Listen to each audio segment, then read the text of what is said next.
Assalamualaikum warahmatullahi wabarakatuh. Saya Amanda Widya Tamaka Sani Salsabila dengan NIM 11920606009. Pada video kali ini, saya akan membahas mengenai praktikum sistem pernafasan. Respirasi adalah suatu proses pertukaran gas oksigen O2 dari udara oleh organisme hidup yang digunakan untuk serangkaian metabolisme yang akan menghasilkan karbon dioksida yang harus dikeluarkan karena tidak dibutuhkan oleh tubuh. Setiap makhluk hidup melakukan pernafasan untuk memperoleh oksigen yang digunakan untuk pembakaran zat makanan di dalam sel-sel tubuh. Alat pernafasan setiap makhluk hidup tidaklah sama. Pada hewan invertebrata memiliki alat pernafasan dan mekanisme pernafasan yang berbeda dengan hewan vertebrata, menurut Waluyo pada tahun 2010 halaman 219. Secara khusus, organ respirasi merupakan media pertukaran oksigen dan karbon dioksida dari dalam dan luar tubuh. Organ ini pada ujungnya merupakan suatu bentuk membran yang sangat tipis, sehingga memungkinkan proses difusi antara lingkungan luar dengan dalam tubuh. Kapasitas vital paru-paru merupakan suatu status kondisi fisiologis yang berkaitan dengan kemampuan pengolahan udara pernapasan. Kapasitas vital paru dapat diartikan sebagai besarnya volume udara yang diperoleh tubuh pada saat sedang proses inspirasi atau menarik napas, serta dibandingkan dengan sejumlah udara yang dikeluarkan pada saat proses ekspirasi atau mengeluarkan napas. Kapasitas paru merupakan gabungan dari beberapa volume paru dan terbagi menjadi 4 bagian, yaitu kapasitas inspirasi, kapasitas residu fungsional, kapasitas vital, dan juga kapasitas paru total. Kapasitas inspirasi merupakan jumlah udara yang dapat dihirup seseorang mulai dari ekspirasi normal dan mengembang paru-paru sampai jumlah maksimum. Kapasitas inspirasi didapat dari jumlah volume tidal dengan volume cadangan inspirasi atau volume komplementer. Jumlah kapasitas inspirasi kurang lebih sebanyak 3.500 ml. Kapasitas paru-paru total merupakan volume maksimal ketika paru-paru dikembangkan sebesar mungkin dengan cara inspirasi paksa. Kapasitas paru-paru total didapat dari jumlah kapasitas vital dengan volume residu. Jumlah kapasitas paru-paru total kurang lebih 5.800 ml. Tujuan dari praktikum kali ini untuk mengukur kapasitas dalam paru-paru.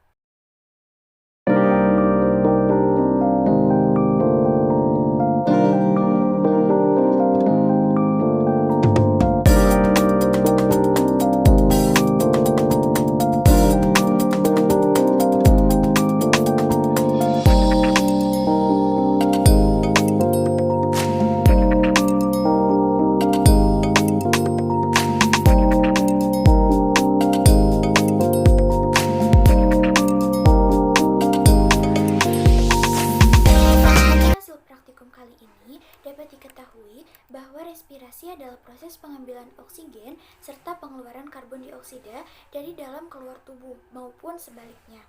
Jika dikaitkan dengan dasar teori ini, benar menurut buku biologi umum karangan Joko Waluyo pada tahun 2010 bahwa respirasi adalah suatu proses pertukaran gas oksigen dari udara oleh organisme hidup yang digunakan untuk serangkaian metabolisme yang akan menghasilkan karbon dioksida.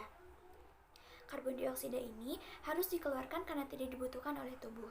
Setiap makhluk hidup melakukan pernapasan untuk memperoleh oksigen yang digunakan untuk pembakaran zat makanan di dalam sel-sel tubuh.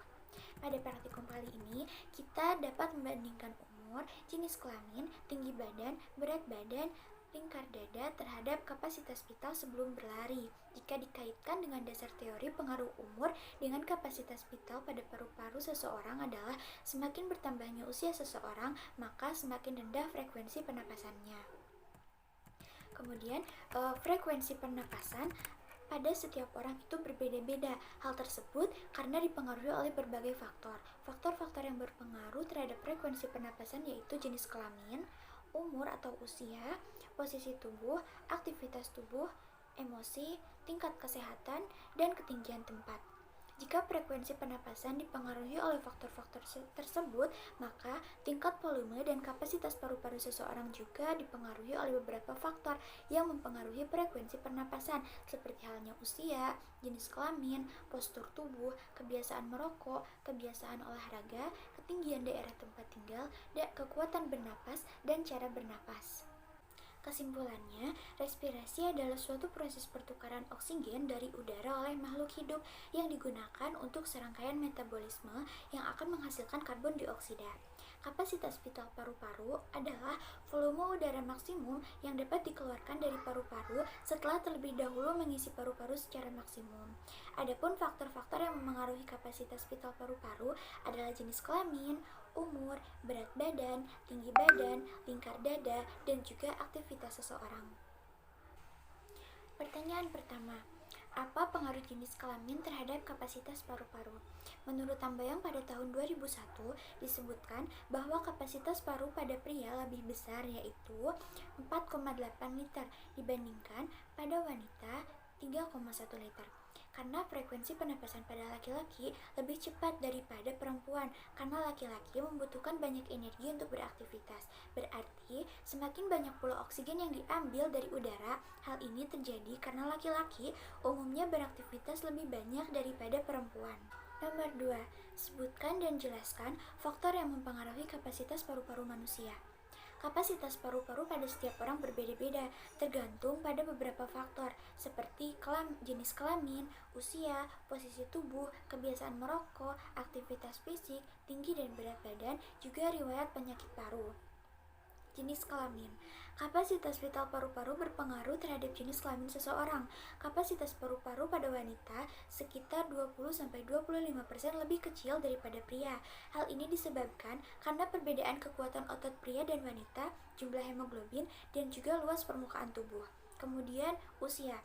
Daya tahan kardiorespirasi meningkat dari masa anak-anak dan mencapai puncaknya pada usia 19-21 tahun.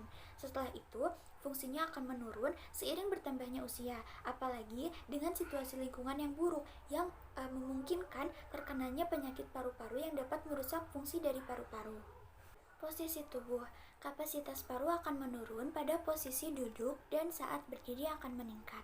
Hal ini disebabkan oleh abdomen yang menekan ke atas melawan diafragma pada posisi berbaring dan peningkatan volume darah pada posisi berbaring yang berhubungan dengan pengecilan ruang yang tersedia untuk udara dalam paru-paru. Aktivitas fisik. Kebiasaan olahraga berhubungan dengan kapasitas paru-paru, yaitu terlatihnya otot pernapasan, sehingga dengan kebiasaan olahraga atau aktivitas fisik yang berat dapat membuat kapasitas vital paru meningkat. Kebiasaan merokok.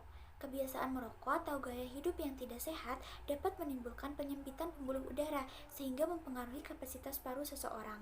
Kebiasaan merokok menimbulkan gangguan ventilasi paru sehingga menyebabkan iritasi dan sekresi mukus berlebih di dalam bronkus. Tinggi dan berat badan. Rasio antara berat badan dan tinggi badan yang diukur dari ujung rambut sampai ujung kaki dapat mempengaruhi kapasitas paru-paru. Orang dengan kategori kurus dan tinggi biasanya kapasitas paru-parunya lebih dari orang yang gemuk dan pendek. Oleh karena itu, penting bagi seseorang mempertahankan atau menjaga berat badan idealnya. Yang terakhir, riwayat penyakit paru. Riwayat penyakit paru memberikan resiko hampir 4 kali lebih besar untuk terjadinya gangguan fungsi paru. Hal ini disebabkan karena pembentukan jaringan fibrosis yang tidak elastis akibat penyakit paru-paru, sehingga tidak bisa mengembang secara sempurna. Nomor 3. Berapa jumlah volume udara paru-paru yang tertinggal selama pernapasan berlangsung? Mengapa demikian? Ketika seseorang tidak melakukan olahraga atau aerobik, maka kapasitas vital akan menurun. Walaupun pada rentan usia 20-30 adalah kapasitas vital paling tinggi yang didapatkan. Apabila tidak berolahraga, maka elastisitas paru-paru juga akan menurun. Menurut warga negara pada tahun 2015, olahraga akan menyebabkan daya tahan dan kekuatan otot pernapasan meningkat, sehingga kemampuan mengembang paru-paru bertambah.